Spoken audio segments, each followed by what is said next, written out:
जो रोजगार की बात करेगा, जो युवाओं की बात करेगा। छात्रों का फर्स्ट मुद्दा है बेरोजगारी, बेरोजगारी दूर करना। नीतीश कुमार की जो एनडीए की सरकार है वो कि बेरोजगारी पर उतना काम नहीं कर रहा है। इंडस्ट्री का बात, कहाँ इंडस्ट्री लगा, कहाँ फैक्ट्री लगा? अगर फैक्ट्री लगेगा, इंडस्ट्री लगेगा तो जरूर हम वहाँ पे काम करेंगे। इतना वो बच्चा डायरेक्ट पिस्टल ले घूर रहा है। ठीक है, जंगल राज होते हुए ये सब कांड नहीं होता था।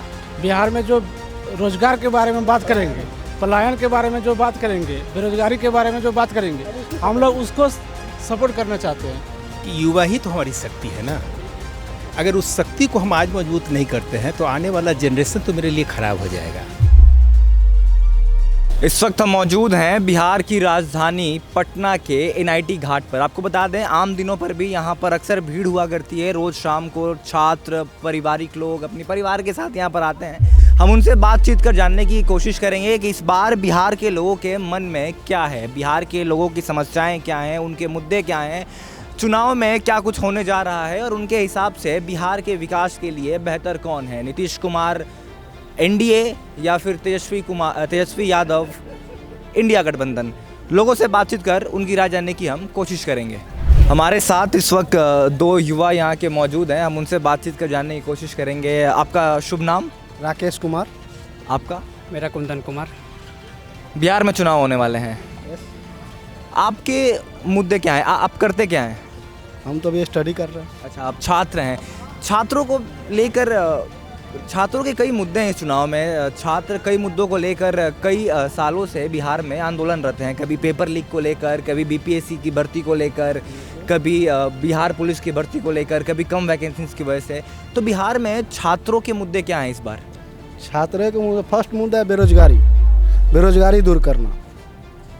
इसके बाद सेकेंड मुद्दा ये है कि बिहार में विकास जो 20 साल में अभी तक हुआ है, ऐसा नहीं है कि नहीं हुआ है, हुआ है, बट और विस्तारित करना ज़रूरी है, जिसके लिए सरकार को चेंज करना ज़रूरी है। 5 साल पर हर एक सरकार चेंज होना चाहिए, यही है। तो आपको लगता है कि नीतीश कुमार जो हैं वो छात्रों के मुद्दे नहीं सुलझा पा रहे और अब उनका समय हो गया, उनको अब एक बिहार में परिवर्तन होना चाहिए? आप क्या सोचते हैं? बिल्कुल, जैसा कि भैया जी ने बताए हैं, बिल्कुल सही बता रहे हैं कि हमारी एनडीए की सरकार बिहार में 20 सालों से लगातार है। लगातार सरकार नहीं और जो कि 5 साल पर होगा तो उसका विकास देखने को मिलेगा। कार्य क्षेत्र में चाहे विधायक हो चाहे संसद हो, अगर 5 साल में हम चेंज करते हैं तो हमारा विकास, क्योंकि उसको डर बना रहेगा कि अगर हम कार्य नहीं करेंगे तो अगला हमें फिर से अगला साल वो अगला मतलब 5 साल के बाद हमें नहीं चुनेगा। यही डर के भय से वो मतलब काम करेगा, विकास करेगा। जैसा कि देखिए, हम लोग तो स्टूडेंट हैं, तो हम लोग को पहला है कि बेरोजगारी, हम लोग को नौकरी नहीं मिल रहा है तो बेरोजगारी दूर करना है। जैसा कि नीतीश कुमार की जो एनडीए की सरकार है वो कि बेरोजगारी पर उतना काम नहीं कर रहा है। ठीक है, इंफ्रास्ट्रक्चर में कुछ सुधार आया है जो कि पटना में ज़्यादा है, बाकी ग्रामीण स्तर में अभी भी थोड़ा लूज है, उतना नहीं है। तो पहला मुद्दा है बेरोजगारी, बेरोजगारी दूर करना, जो कि अब इनसे नहीं हो पाएगा। और इनका हालत भी देख रहे हैं, थोड़ा डगमगा गया है, अब सही से बोल नहीं पाते हैं। और इनका जो हेल्थ है, थोड़ा ये भी इशू है, वो सही से अब बोल नहीं पाते हैं। तो इनको चेंज होना चाहिए, अब कोई दूसरी पार्टी की सरकार आनी चाहिए बिहार में। आपको क्या लगता है बिहार के लिए बेहतर विकल्प कौन है, तेजस्वी यादव या प्रशांत किशोर? अभी तो देखिए, जिस तरीक़ा से तेजस्वी यादव बात कर रहे हैं, बेरोजगारी के मुद्दा हो चाहे महिलाओं के लिए हो, यानी कि इनका जो बात करने की तरीका है, इनका जो आइडियोलॉजी है वो बिल्कुल सबसे हटके है। और हमें आशा है कि एक युवा नेता है और इन पे हमें भरोसा है कि ज़रूर करेंगे। जो बात के हम लोग के बीच वादा करते हैं वो ज़रूर पूरा करेंगे। तो तेजस्वी यादव आना चाहिए। तेजस्वी यादव ने वादा किया है कि अगर उनकी सरकार बनी तो हर घर में एक सरकारी नौकरी देंगे। हर एक घर में तो सरकारी नौकरी नहीं दे पाएंगे, लेकिन ऐसी हालत कर देंगे कि परिवार चलाने लायक होगा। ऐसा नहीं है कि मोदी जी कहे थे कि प्रत्येक वर्ष 2 करोड़ नौकरी देंगे, तो वो मोदी जी दे दिया। अगर मोदी जी पर सवाल नहीं है तो तेजस्वी जी पर क्यों सवाल होना चाहिए कि प्रत्येक घर में नौकरी देगा? अगर मोदी जी से पर भी सवाल है तो तेजस्वी जी पर भी सवाल होना चाहिए। इसीलिए प्रत्येक घर में तो नौकरी नहीं दे सकता है, लेकिन रोजगार जरूर दे सकता है। रोजगार तो मोदी जी भी नहीं दे पाए अभी तक 2 करोड़ का झांसा देकर। इसीलिए ये संभव नहीं है कि अगर तेजस्वी जी कहे हैं तो प्रत्येक घर में 2 करोड़ नौकरी देंगे, जो भी वो वादा किए प्रत्येक घर में नौकरी देंगे, रोजगार प्लस नौकरी ये दोनों मिलेगा, ये है। तो ये तमाम तरह के आरोप लग रहे हैं। मैं कैमरामैन से दिखाऊंगा, यहाँ पर काफ़ी युवाओं की भीड़ है, हम उनसे भी बातचीत कर जानने की कोशिश करेंगे कि वो बिहार के चुनाव को लेकर क्या सोचते हैं। आप छात्र हैं, आपके मुद्दे क्या हैं बिहार चुनाव में? ये तमाम मुद्दे गिनवा रहे हैं कि बेरोजगारी एक बड़ी समस्या है और नीतीश कुमार जो हैं और एनडीए की सरकार जो है अब वो विफल रही है इन समस्याओं को हल करने में। तो इस पर आपकी क्या राय होगी? देखिए, हम एक छात्र हैं तो छात्र के रूप में कहना चाहेंगे कि बिहार में जो रोजगार के बारे में बात करेंगे, पलायन के बारे में जो बात करेंगे, बेरोजगारी के बारे में जो बात करेंगे, हम लोग उसको सपोर्ट करना चाहते हैं। उस तरह सरकार को हम लोग युवा सरकार को लाना चाहते हैं। बेहतर विकल्प कौन है, तेजस्वी या प्रशांत किशोर? तेजस्वी यादव है। तेजस्वी यादव। अच्छा, तेजस्वी यादव पर एक आरोप लगता है, राजद पे एक आरोप लगता है कि ये जो है जंगल राज है, ये गुंडा राज है इनके सरकार में। इस पर आप क्या कहेंगे? देखिए, जंगल राज तो ये खाली कहने का है। अभी 15-20 साल से जो बिहार में एनडीए की सरकार है तो इसमें कौन सा मंगल राज है? ये भी तो जंगली राज है। कहाँ अपराध नहीं है, हर दिन अपराध है, बलात्कार है, रोज हो रहा है। तो ये तो खाली कहने का बात है।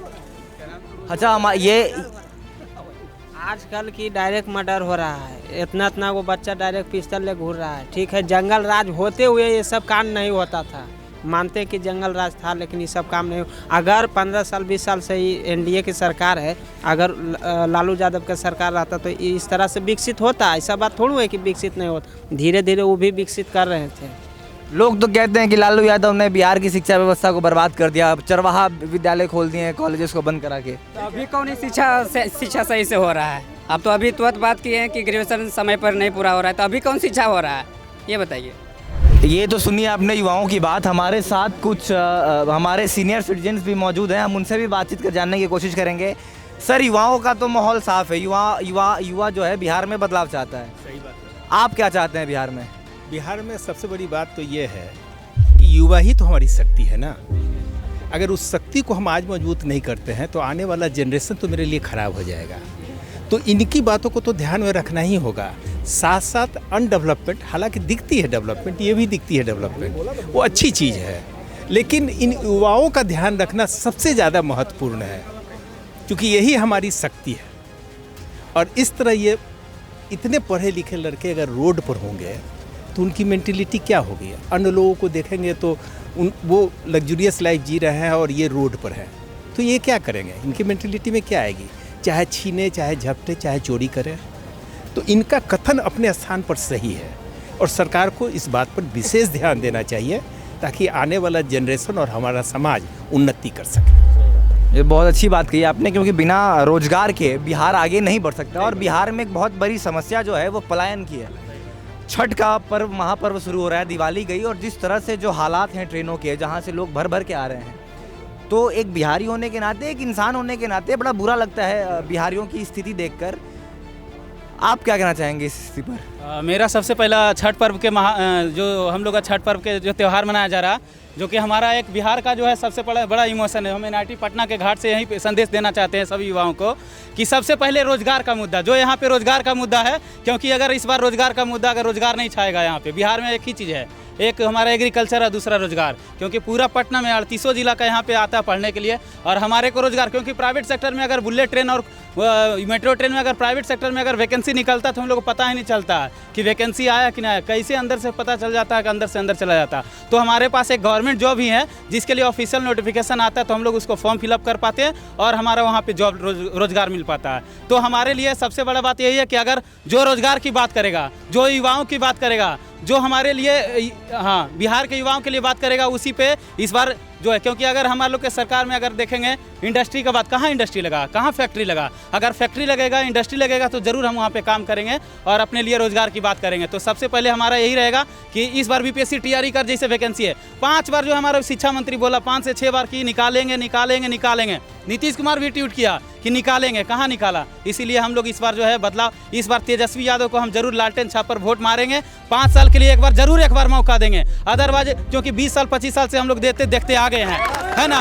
तो इस बार जो है हम तेजस्वी यादव को सरकार में सभी युवाओं को कहना चाहते हैं कि एक बार 5 साल के लिए मौका देंगे, अगर नहीं आएगा तो फिर पलटेंगे दोबारा। लेकिन अब बिहार जो है पहले वाला बिहार नहीं रहा। अब एजुकेशन, आपको एजुकेशन जो एक रिवोल्यूशन, यूट्यूब का रिवोल्यूशन आ गया यहाँ पे, है ना, सोशल मीडिया का रिवोल्यूशन। कोई प्रिंट मीडिया और जो है डिजिटल मीडिया यहाँ पे बात नहीं करेगा। इंस्टाग्राम हो गया, यूट्यूब हो गया, नहीं तो यहाँ पे हम लोग बदल देंगे। सरकार 5 साल बाद भी बदलेंगे, इस बार बदलाव देखने के लिए मिलेगा। तो यही के साथ हम अपने वाणी को विराम करते हैं। जय हिंद, जय बिहार, जय छठी मैया। एक आखिरी सवाल मेरा, यहाँ पे बहुत से छात्र मौजूद हैं, इसमें से किसको किसको लगता है कि इस बार सत्ता परिवर्तन होनी चाहिए और तेजस्वी की सरकार बननी चाहिए? हाथ खड़े करें। कैमरामैन से चाहूँगा दिखाएं, यहाँ पे लगभग सभी लोग चाहते हैं कि बिहार में परिवर्तन हो। ये तो खैर युवाओं का माहौल है, हम कुछ और लोगों से भी बातचीत कर उनकी राय आपके सामने लाने की कोशिश करेंगे।